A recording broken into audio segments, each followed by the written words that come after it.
bagaimana sih memasak pempek yang sudah sangat lengket karena dipaku. Mau tahu caranya? Ayo. Tips kali ini sebenarnya sangat sederhana sekali ya, cuman belum banyak orang yang tahu. Nih kebetulan Mami dapat kiriman pempek dari senior Mami, pempek R&D dari Palembang. Boleh nih Mami ajarin bagaimana tipsnya.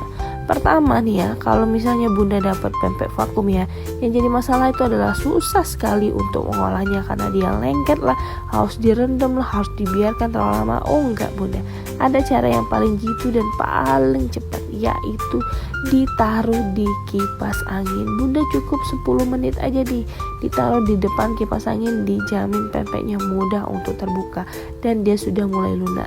Nah habis ini Bunda tinggal goreng saja, insya Allah pempeknya udah enak ya. Nih kalau udah 10 menit ya, kita tinggal disenggol-senggol aja, dia sudah mulai berlepasan. Jadi gimana Bunda?